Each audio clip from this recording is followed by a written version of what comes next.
네, 안녕하세요. 이번부터 한 몇 달, 일주일에 한두 번, 고인류학과 현대성, 모더니티, 정확히 표현하면 고인류학적 관점과 현대성에 대한 해석을 가지고 한국 혹은 한국인의 수수께끼를 푸는 그러한 내용을 연속 시리즈로 다루고자 합니다. 지금 예측하기에는 그러니까 매주 1, 2, 3, 4 이런 식으로 나가서 결국은 26장까지 가지 않을까 그렇게 생각을 합니다.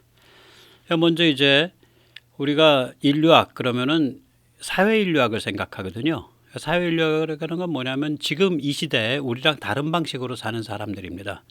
어찌 보면 둘 다 조깅인데, 왼쪽은 우리랑 전혀 다른 방식으로 사는, 여기는 이제 안다만 아일랜드죠. 그러니까 인도와 미얀마 사이에 있는 섬들입니다. 섬 쭉 이어진. 그 중에 일부는 외부 세계랑 통하고요. 일부는 지금 몇만 년째 외부 세계랑 고립돼서 사는 지역도 있습니다. 그래서 둘 다 말하자면 조깅인데 전혀 다른 방식의 조깅이죠. 문맥도 전혀 다르고. 그 다음에 둘 다 국방이에요. 디펜스예요. 방위.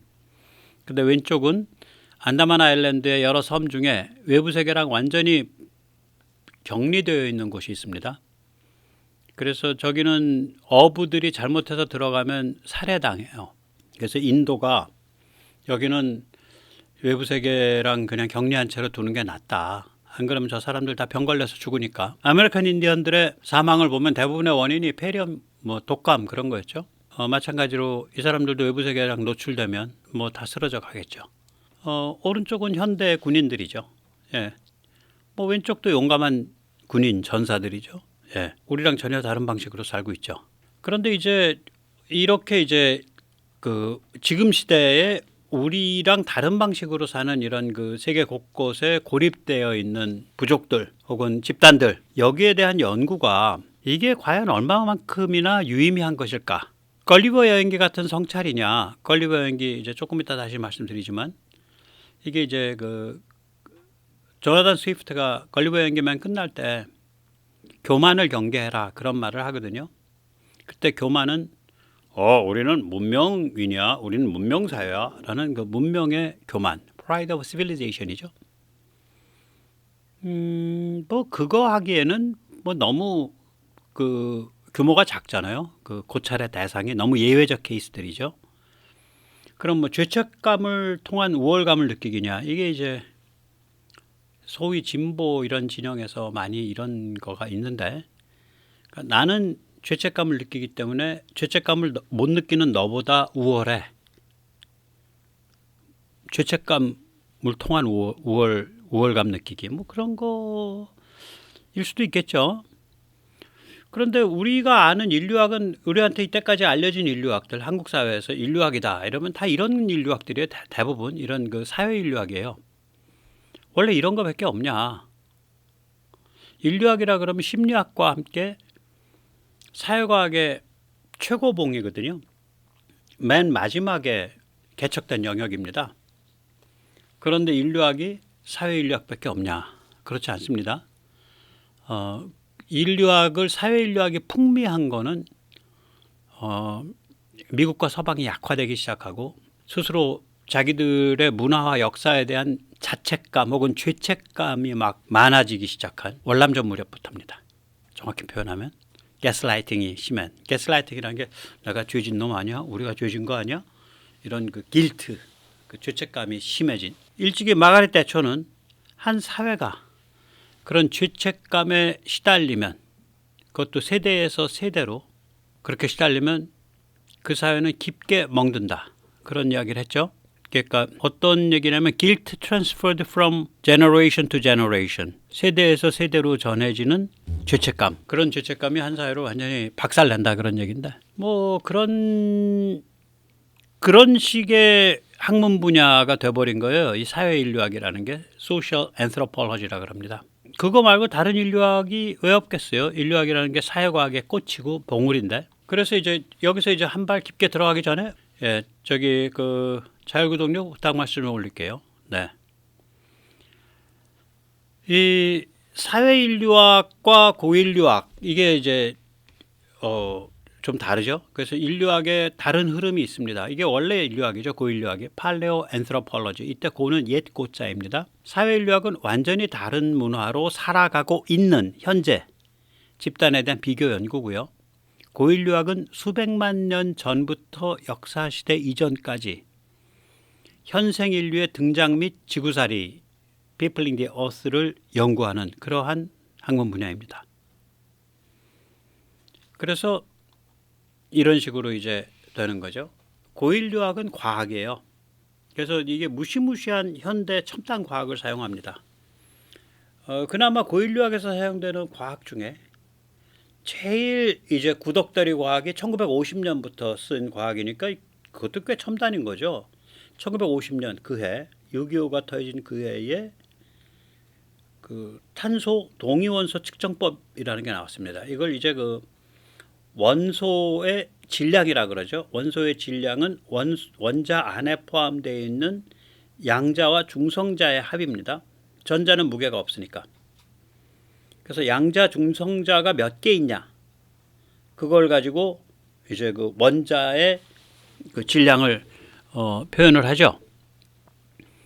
그래서 탄소는 원래 양자 중성자가 12개입니다.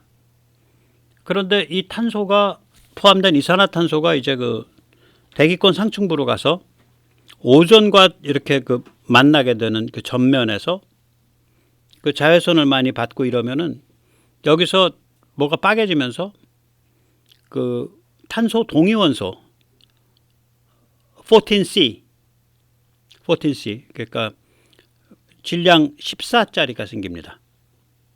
원소 질량 14짜리가 생겨요. 그래서 그 14C를 가지고 또 CO2가 되겠죠. 그래가지고 걔가 무거우니까 좀 아래로 내려오죠. 그러면은 이제 식물이 광합성을 할 때 원래 오리지널 탄소, 즉 질량 12짜리 탄소로 되어 있는 CO2도 들어오지만 질량 14짜리 14C로 되어 있는 CO2도 들어오죠. 그래서 그게 꽉꽉 눌려갖고 나무, 탄소 덩어리가 되죠. 나무는 탄소 덩어리입니다. 그러면 그 안에는 C12도 있고 C14도 있는 거죠. 근데 그 나무를 잘랐어. 그래서 가구를 만들었어. 혹은 무슨 도구를 만들었어. 도끼자루를 만들었어. 그리고 세월이 흘렀어. 그러면 그 나무 안에 있는 14C 이게 점점 동위원소가 점점 그 바뀌어요. 그러니까 오리지널 탄소로 12C로. 그러니까 우리가 썩은 도끼자루에서 이걸 분석을 해가지고 12C와 14C 사이의 비율을 보면 이 나무 도끼자루가 언제 생겼는지 아는 거라. 그게 탄소 동위원소 측정법인데 따라서 동위원소 측정법은 한계치가 어디에 오냐면 14C가 다 12C로 바뀔 수밖에 없는 반감기 거쳐서 그게 한계치가 돼요. 그게 5만 년입니다. 그래서 그러니까 5만 년 이상 되는 물체는 탄소 동위원소로 연대를 측정할 수가 없습니다. 이게 1950년부터 측정을 했고요. 그래서 고인류학에서는 1950년을 현재라고 부릅니다. present. 그래서 BP라는 용어가 있습니다. BP 1년은 1950년입니다. 그래서 BP 6950년은 기원전 5000년이 됩니다. 네. 그 다음에 이제 두 번째는 이제 북극 얼음 코어죠. 북극 빙하를 바닥까지 보링을 해서 샥샥샥샥 해서 얼음 기둥을 뽑으면 맨 밑바닥은 10만 년 전이에요. 북극 빙하는 맨 밑바닥이 10만 년입니다. 그러면 그게 수직으로 되어 있는 기후태겠죠. 맨 밑바닥에 있는 건 10만 년 전 거. 이렇게 올라와서 빙하에 뭐 1년 전 거까지 쭉 일종의 이제 나무태는 수평으로 뻗어가죠. 빙하 얼음 기둥은 수직으로 내려가는 태죠. 해마다.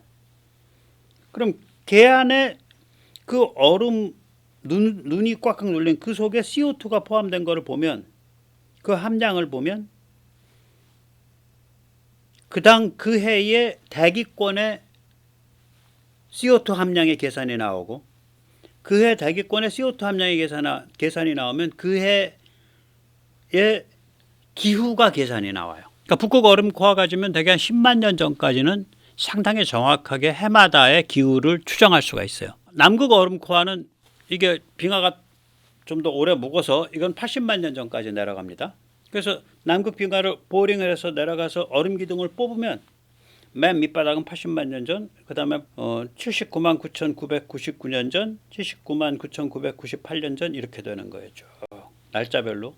마찬가지로 CO2 농도 해가지고 기후를 뽑아냅니다. 그 다음에 델타 58이라고 하는데 뭐 이름 발음이 좀 그렇잖아요. 그래서 델타 18O라고 읽으면 되고요. 델타는 비율이란 소리예요. 18O의 비율. 그러니까 산소 질량 18. 이것도 산소 동위원소인데 산소는 원래 질량, 오리지널 산소는 원래 질량이 16입니다. 그런데 이 중에 일부가 산소는 잘 안 빠개져요. 한번 형성되면. 일부가 이 동위원소 18짜리들이 있어요. 산소가. 이게 물에 H2O잖아요. 그 5에 물이라는 게 바닷물이 5에 동위원소 18짜리와 16짜리가 같이 있을 거 아니에요. H2 16O, H2 18O 이렇게 그 비율이 있다고요. 근데 이놈의 비율이 이 날씨가 따뜻해서 증발력이 좋으면 18짜리 무거운 것도 같이 빨리 올라가요. 증발력이 좋고 그러면은. 그래서 이 비율이 18이 높아져. 그러니까 상대적으로. 그런데 날씨가 춥고 비가 덜 오고 증발이 잘 없고 그냥 비실비실하면 그러니까 물의 자연계 순환이 비실비실하면 이 무거운 H2O, H218O는 안 빨리 올라가요. 그래서 H218O의 비율이 높아져요. 그래서 H216O와 H218O 사이의 비율을 따진다. 그래서 델타를 따진다. 델타가 비율이거든요. 그래서 델타 18O라고 합니다. 이 기법을. 이걸로 하면 되는데 그럼 그때 18O가 비율이 높았는지 낮았는지 어떻게 알아? 500만 년 전, 300만 년 전을. 이건 한 500만 년 전까지 가능한데. 압니다. 왜냐? 해안가 퇴적 지층이 500만 년 전 거라고 우리가 식별할 수만 있다면 그 퇴적 지층에서 그 탄산칼슘을 찾아내면 돼요. 탄산칼슘 어디서 나오냐면 그거 한번 만들어지면 잘 안 빠개집니다. 그 조개 껍데기나 갑각류 껍데기에서 나와요. 그래서 그 탄산칼슘이 CaCO3거든요. 그 O가 어디서 오냐면 물 H2O에서 와요. 그러니까 탄산칼슘 CaCO3의 그 O에 18이 몇 프로고 16이 몇 프로냐를 따지면 478만 년 전에 그 비율이 이랬어. 그러면 우리가 지금 하는 기후 모델에선 비율이 이런데 이게 비율이 이랬기 때문에 그때의 기후는 이 지역은 이랬어 라고 판단이 되는 거예요. 최소한 국지적으로 아주 정확하게 나와요. 그럼 지금 탄소 동위원소 측정법 이건 아무것도 아니고요. 북극 얼음코어, 남극 얼음코어, 산소 동위원소 측정법 이런 걸로 해서 우리가 뭐를 얻는 거냐. 고기후학이에요. 그 당시 기후가 정확하게 해독이 되는 거예요. 북극 얼음코어에서 전 지구적 차원의 기후 10만 년 전까지 볼 수 있고요. 남극 얼음코어에서 전 지구적 차원의 기후 80만 년 전까지 볼 수 있고요. 그리고 퇴적되어 있는 지층, 해안가 지층에서 탄산칼슘 속에 CaCO3 그 속의 산소 O에 포함되어 있는 O가 56과 58 사이의 비율이 어떤가를 봐가지고 최장 한 500만 년 전까지 그 일대의 기후를 추정할 수 있어요. 물론 그 일대의 기후의 바탕을 둬가지고 지구 전체를 또 추정할 수 있겠죠. 상당히 부정확하겠지만 그러나 그 일대의 기후는 굉장히 정확하게 추정됩니다. 그래서 이 고인류학은 이렇게 아주 첨단 과학, 특히 1990년대 이후에 첨단 과학을 어마무시하게 사용합니다. 일종의 과학이에요. 그리고 그 첨단 과학의 꽃은 분자생물학이죠. 몰큘러 바이올로지입니다. 골수 같은 데에 유전자를 유전자가 오염이 되어 있지만 아무튼 포함이 되어 있는 경우가 있어요. 뭐 시베리아 동굴 같은데 좀 축축하고 서늘하고 기온이 낮은 그런데 그러면은 그 유전자로부터 유전자 염기서열 게놈 정보를 해독을 해내는데 워낙 오래돼서 지저분한 데 있어가지고 이게 오염이 심하죠. 그 오염을 제거해가면서 게놈을 해독하는 그 노이즈를 제거하면서 그 잡음, 오염을 제거하면서 게놈을 해독하는 그 능력이 우리가 엄청 발달한 거예요. 첨단 과학에. 이거의 세계 최고의 전문가가 누구냐? 예, 제 형제입니다. 스반테 페보. 인생이 참 재밌는 친구예요. 저랑 거의 나이 또래가 비슷하고 하는 저보다 조금 어릴 겁니다. 오히려. 어머니는 에스토니아의 화학자고요. 아버지는 스웨덴의 화학자인데 아버지가 노벨상 받았죠. 그런데 사생아예요. 혼외자예요. 네. 그래서 이 스반테 페보가 이걸로 네안데르탈 4만 년 전, 또 4, 5만 년 전에 데니소바, 그 다음에 30만 년 전에 초기 네안데르탈 이걸 다 읽어낸 거예요. 게놈을 유전자 지도를 다 밝혔어요. 그러니까 네안데르탈 게놈은 한 2010년경에 밝혔을 거예요. 데니소바도 그 무렵이고 그리고 30만 년 전 거 그 사람들이 그거는 호모 하이델베르겐시스라고 생각했어요. 굉장히 크고 엄청나게 좋아요. 유럽에 있는. 근데 해보니까 그게 아니고 이게 네안데르탈이랑 같은 거야. 그래서 호모 하이델베르겐시스가 없어졌어요. 이제는. 그러니까 30만 년 전 네안데르탈을 읽어낸 건 2016년입니다. 독일 막스 플랑크 연구소의 그 파트를 이끌고 있고요. 2022년 노벨 생리학 의학상을 받았죠. 여기서 우리가 주목할 수 있는 건 그러니까 아프리카 바깥의 사람, 유라시아, 오스트레일리아, 아메리카 사람들에겐 뭐 백모 포함해서 네안데르탈 유전자가 약 2% 있습니다. 그런데 네안데르탈 유전자 전체 유전자의 약 50%가 현생 인류에게 존재해요. 그러니까 제가 2% 갖고 있고 저 친구 2%, 저 친구 2%, 저 친구 2% 각각 2% 갖고 있는데 그 2%가 다 똑같은 포트폴리오가 아니기 때문에 그래서 그걸 다 전체 집합을 모아보면 네안데르탈 전체 유전자의 한 50%가 지금 현생 인류에 전해지고 있는 거예요. 그래서 이 네안데르탈이 그 유전자 덕에 우리가 이제 말하자면 그 온대 한대 지역에 관한 기후 적응력, 면역력 이런 거를 확보하는데 굉장히 큰 도움을 얻었다고들 그래요. 그 네안데르탈은 여기 가운데 있는 그 아이를 목마 태우고 있는 아저씨죠. 예, 오른쪽은 이제 그 데니소바죠. 데니소바는 사실은 저렇게 생겼는지 안 생겼는지 뼈 가지고는 아무것도 몰라요. 왜냐면 손가락 뭐 넷째 손가락에 뭐 중간마디인가 뭐 뼈 한 조각 나왔어. 근데 저렇게 그림을 그려냈다고. 왜 그러냐? 이거 꼭 기억하십시오. 표현형, 페노타입과 유전형, 제노타입이라는 게 있습니다. 눈동자 색깔이 파라냐, 까마냐. 유전형이 아닙니다. 유전자에 마킹이 안 돼 있어요. 단지 이러이러한 유전자가 이런 모양으로 모이면은 눈동자 색깔이 파랄 가능성이 높더라. 저런 집합이 되면 눈동자 색깔이 갈색일 가능성이 높더라. 그래서 유전자들의 조합에 의한 표현이지 유전자 하나하나의 돌연변이로 마킹되어 있는 게 아니에요. 눈동자 색깔, 피부 색깔, 머리카락 전부 다 그렇습니다. 그래서 인간의 그 피부 색깔이나 눈동자 색깔이나 머리카락 색깔 이런 게 바뀌는데 몇천 년 안 걸려요. 몇천 년 안 걸립니다. 의외로. 10,000년이면 충분히 바뀌어요. 8,000년 전, 7,000년 전 유럽인들 지금 모양이 어땠냐면요. 아랍인 비슷해요. 피부가 약간 까무잡잡하고 그랬어요. 이 표현형 가지고 해석을 해보면 그래요. 8,000년 전에 유럽인의 그림을 딱 보면 이 사람은 아랍 사람인데 그렇게 느껴져요. 그러니까 8,000년 동안 유럽인이 백인 형태로 바뀐 거예요. 그래서 데니소바도 똑같죠. 게놈을 읽고 나서 그 게놈을 가지고 현생 인류에서 이런 식으로 유전자가 모이면은 코 모양이 이렇고 눈이 약간 푸른기가 돌고 뭐 이렇게 머리가 붉은색이고 그래서 이렇게 이제 입술이 이렇게 퉁겁게 좀 바깥으로 튀어나와 있고 뭐 그렇게 해서 이 그림이 나온 거예요. 이게 무슨 뭐 어떤 만화가가 필 받고서 네안데르탈 하나 그려드릴까요?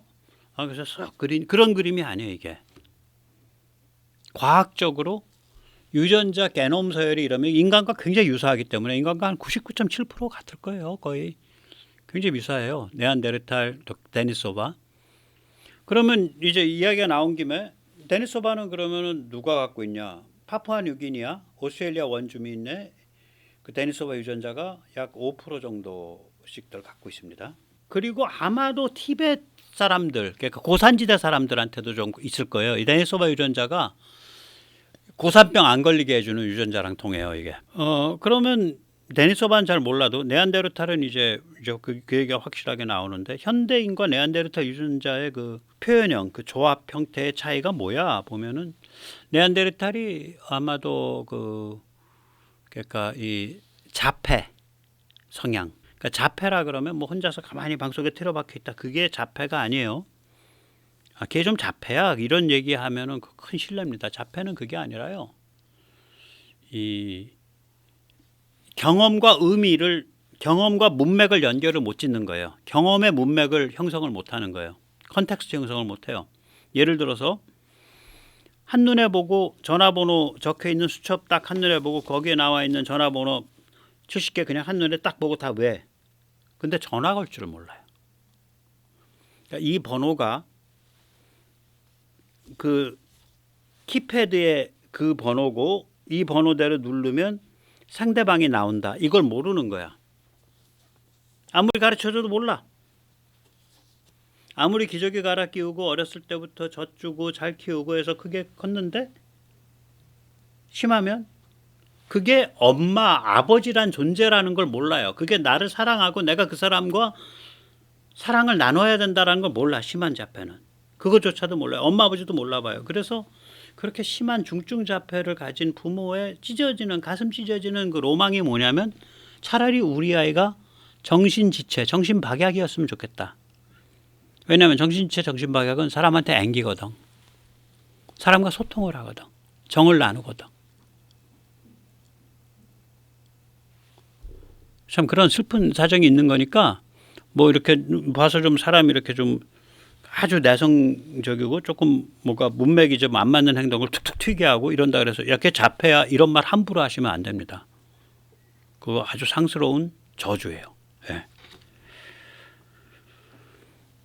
네, 그래서 이제 이런 그 첨단 과학을 사용을 하면 우리가 현생 인류, 네안데르탈이나 데니소바 말고 현생 인류가 어디서 나왔는지를 알 수가 있어요.